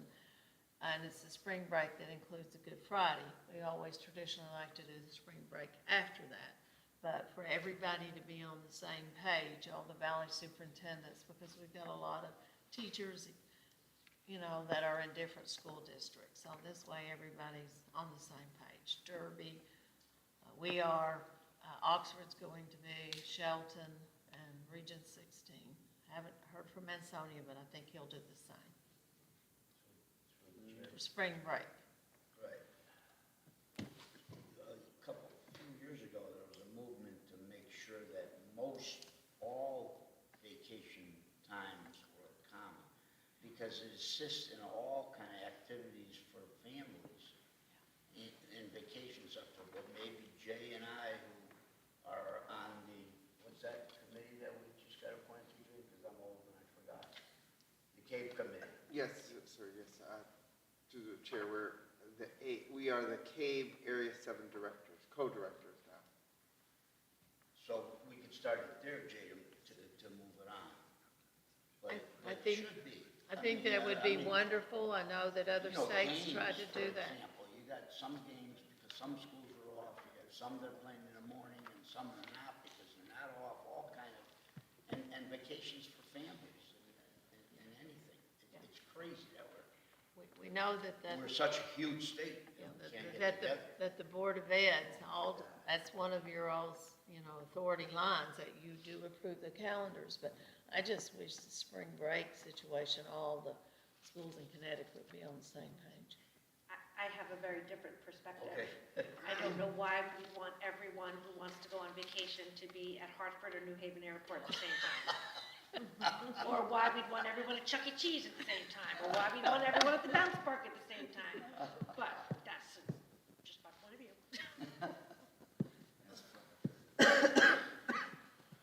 Okay, so I don't think there's any more revisions. This is the final draft you have for us? Yes. All right. Do I have a motion to accept the calendar as presented? By Lena, do we have a second? Second by Shannon. Any other discussion? Did a lot of cleanup last year. Spent a lot of time on this. Remember, we had too many. We can cross out draft, now it becomes official. Thank you, Mr. Garfalo. Yes, it now becomes official. Okay. Yeah, she needs again, the motion. She seconded. Who made it? Stefan Shannon. Step. All right, hearing nothing else, all those in favor? Aye. Opposed? Abstentions? Carries 900. Item 7B, we have the sub-teacher rate of pay. I make a motion we table this to the January meeting. Motion tabled by Jay, do I have a second? Second. Second by Ms. Garofalo, all those in favor? I think that'll be better. Opposed? I'm Opposed? opposed. I'm opposed also. Abstentions? Motion table passes 7-2. Next up, item 7C. Barucci, shortage area hiring. Dr. Cum, you want to explain that a little bit? Yes, I would like for you to approve that. This is a situation to where it's teacher critical shortage. He already submitted last month, the month before, his retirement. He is willing to come back and work from February the 1st through June 1st. In the middle of the year, you can't get someone like this. Even if somebody would leave another district, it's 30 to 60 days. We've checked, Chris Pelosi and I, with teachers' retirement. They've approved this, and also with the teacher certification, Department of Ed. They don't have a problem with this because it's like the second time. If you've retired and there's an area and it's teacher critical shortage, and you can come back. But he only wants to go, you know, to finish out this year. He doesn't want to come back. Through the chair, two quick questions. One, can you just tell me, when did he retire? He will be retiring in January. This is Oh, so in he's the- still working right now. So He's there still wouldn't be much working of a right now, gap yeah. But in we the actually students. had his resignation on a board agenda. It was either last month Yeah, or the month I can't remember before. what the actual effective date was. Exactly. So this is the best way. We did go ahead and put out an internal notice to show that we had posted it. But I'm recommending that we let him fill this position and go from February the 1st till June the 1st. So the state has a mandatory teacher retirement after 37 and a half years of service? Yes. Not mandatory. Not mandatory. No, You not can mandatory. retire. Well, That's it's the not maximum. mandatory. You get 75%. Percent of your That's the retirement. maximum retirement pay after 37 and a half. Well, why does it say the state requirement of 37 and a half years will bring me to the mid-year? To the chair, if I may, I think what he's meaning is that he might have started half year. Yeah, When he he- first started like 37 years ago, you know, my dad is in the same boat, so for example, in February, he hits 37 and a half, I think it is, and so he could go in February, but he's probably gonna finish the year because he doesn't wanna. I'm just confused why he wouldn't just have retired at the end of the year. That's fine. Yeah, it's just how Right. his years fell whenever he was But employed. he doesn't have to retire. No, January that's No, 1st, no, is what not my at all. question is. No, No, but no. since he will max at Okay, I 75. didn't think there was. No, no. This is, It's just a good way to get out yeah, of and this is where, We had, you this is where it was posted. we had precedent. We had one of our esteemed Mr. Gagliardi retired at 37 and a half years in the, when the time was up. To the chair, what does our approval actually look like though? Do we have to approve it? I mean, in a sense, isn't it part of the superintendent hiring? It's part of the So- superintendent hiring process. I just want you to know the hoops and what we've been through and how we checked everything out. So Because really, first, we didn't even know if it was legal. Yeah. So what we do first is call the teacher's retirement. Got that permission? Yes, absolutely, because it's a critical teacher shortage. And then the next step was to, make sure with certification they were backing it as well, which they are. So, we're very lucky really that he'll do this. I mean, it's going to give him some extra money, but it's a win-win for the kids, and it's a win-win for him to finish out the year. Dr. Compton, my Yes. question revolves around the retirement pay to which he would be entitled. If he retires,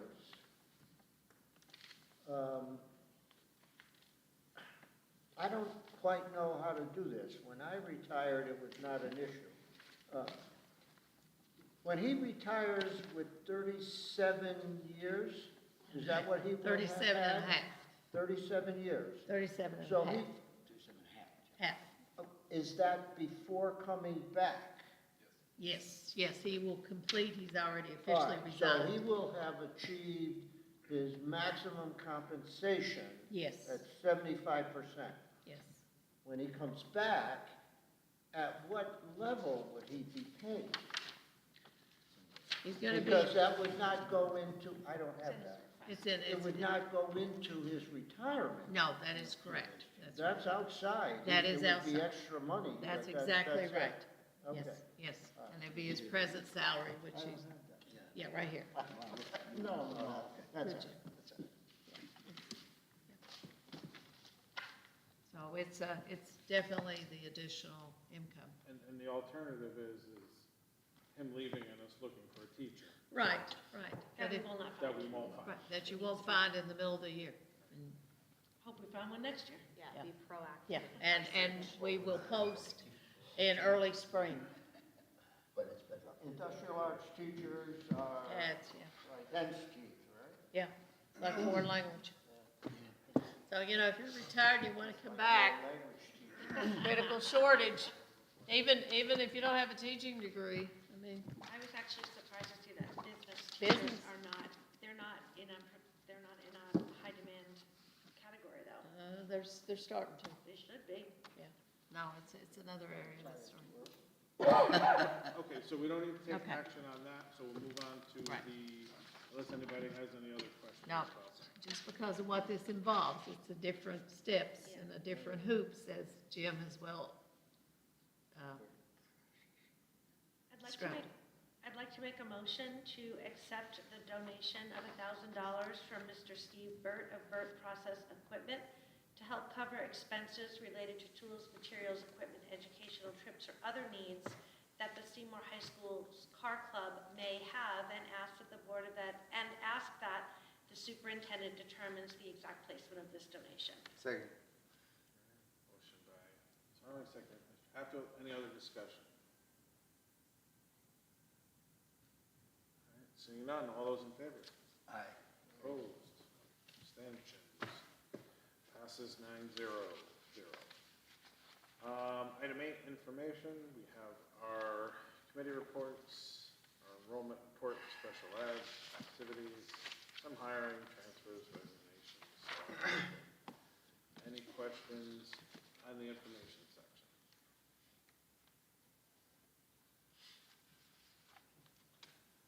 All right. Moving on, number 9, I know it's late, so I will be quick for chairman comments. I just want to welcome Lori to the board as our newest member. Thanks again for your support at the organizational meeting. I was a little shocked at the amount of people that came out in support of or not in support of the football team and whatever is going on there. And that nobody stayed after. I know we see that all the time. And sports are important, but some of the things like academics and education, I don't think we get enough of involvement in people here to, get their 2 cents on that. I also see he left, but again, congratulations to Mr. Lucky on his CAS assistant principal. Assistant secondary principal award, and I think that is it. And just please send me your top 3 choices for the subcommittees. So we will go this way.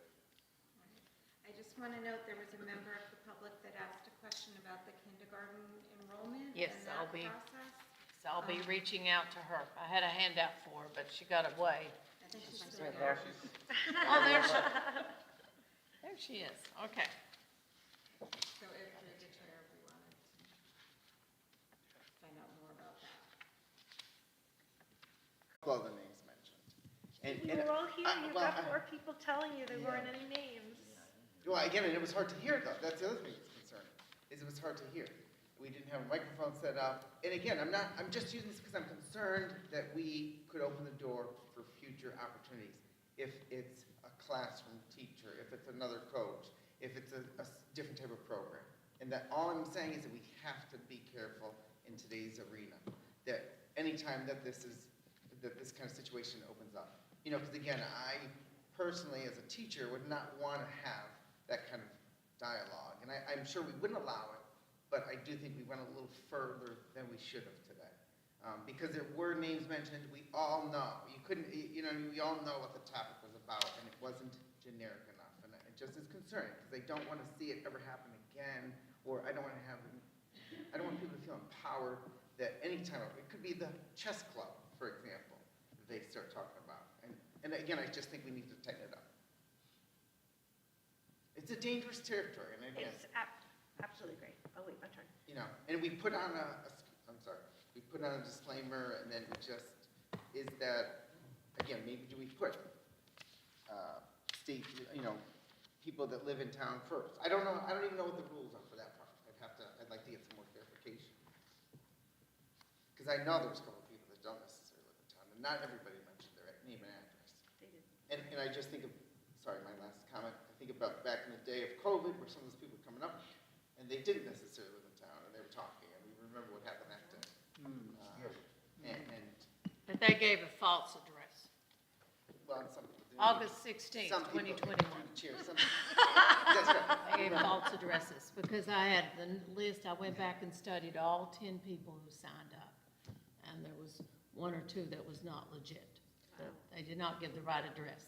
We can certainly look at how we do public comment. Right, maybe. and following the policy and public comment. And 3 minutes, but you can't stop people for signing up for public comment. You have to be very careful. And I understand this concern. Anything else? No.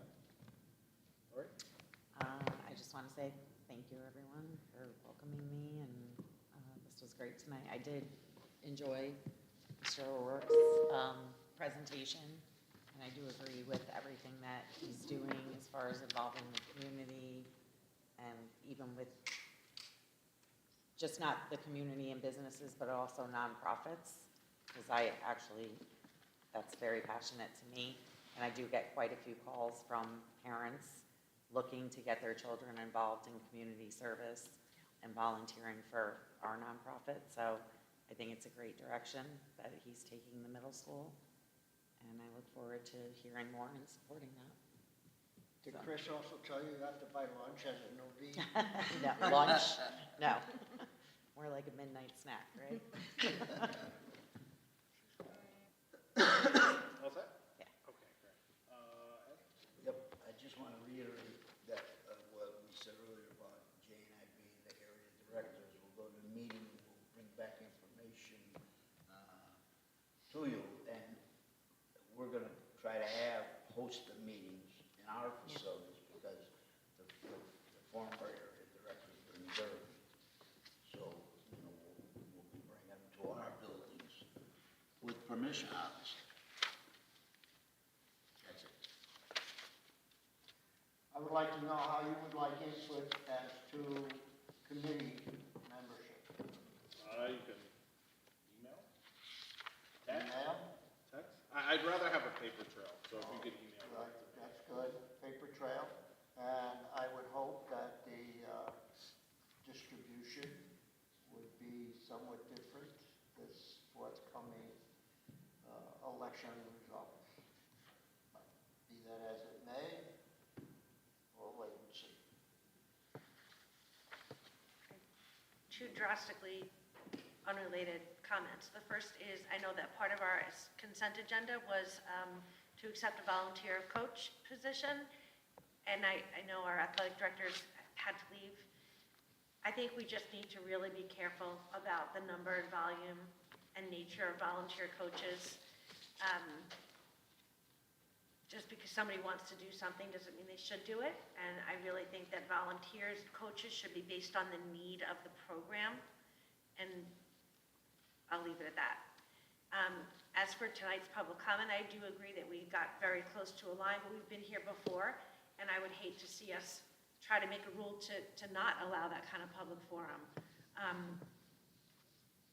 There was never a time when a name was called in a negative fashion. There were more positive comments than there were negative comments, and that is what it is. We saw it happen many times with administrator, with other coaches, not just football, soccer. I mean, this is the forum that community members get to come to voice their opinions. And yeah, we need to reinforce where those lines are. And I'm glad we're going to have a discussion about it, Jay. I am. But I don't know how we ever could prevent people from coming to share their voices like that. My turn. I want to welcome Lori. I also want to congratulate Mr. Lucky. And I want to thank Ms. Reynolds and Mr. O'Rourke. I know how much time and effort went into your presentation, so thank you for presenting today even without the links. I know when we hired you, we talked about communication, and it's definitely evident that you have taken that and rolled with it. We've had a lot of, I personally have had a lot of positive feedback from what you've been doing so far, and I know like my husband, he was one of the ones that was at the community event, the bonfire, as a firefighter, so it was all positives. All right, anyone else? I will say I had to drop a laptop off today, and you didn't see me, or maybe you did, but I saw Mr. O'Rourke giving high fives to about 15 kids in the hallway. So that's always good to see. Dr. Compton? I just also want to welcome Lori and thank you for the Kindness Initiative. I think the Kindness Day was a wonderful day. I would like to also say I enjoyed the CAVE conference, the one day Kristen Bruno and I went up together. I know that Ed and Jay were there earlier for the whole conference. I thought it was a good day. Also really enjoyed attending the Teacher of the Year ceremony. It's always great to honor our Nicole Freon, and it was just a wonderful event. Mary Sue Feige was there as well. Her son was a semifinalist for Teacher of the Year, and Mr. Floyd was also there in attendance. So we really had a good celebration, a lot of nice pictures. I would like to also say that, again, with kindergarten, we're going to line up what our recommendations are going to be to you as a Board of Ed. We're also going to have a little Christmas get-together on December 18th in our office. We're going to provide food and so forth for our administrators, board office, anybody'd like to join us. You're welcome to attend as well. We've been doing a few visits to the schools. It's always great to get to see the kids. I was in Chatfield the other day. We're going to be doing listening forums again where I go around to each of the schools, especially during this budget time. They always like to just get my ear and just share things, and I'll bring some of those comments back. I'm always very careful about confidentiality, though. If somebody tells me something that they don't want it mentioned, then I honor that request. I can tell you that Mr. Bucci and I are working diligently. He's just about got the budget draft finished. We're ready to start the process. Of completion, we're completing a PowerPoint. Also, our principals, administrators did a great job, and our central office administrators in preparing their priorities for the needs assessment. So that is all done. So we got a lot of work ahead. I know that's something you all wanted done earlier. So we pretty much know the draft percentages. So as soon as we can have a meeting and a working session, let's get that scheduled. Also, one of our main priorities moving forward is to get moving on these policies. My goal is by the end of the year to have a lot of these areas done and all updates completed. We've already paid the amount with CAVE, and they're ready to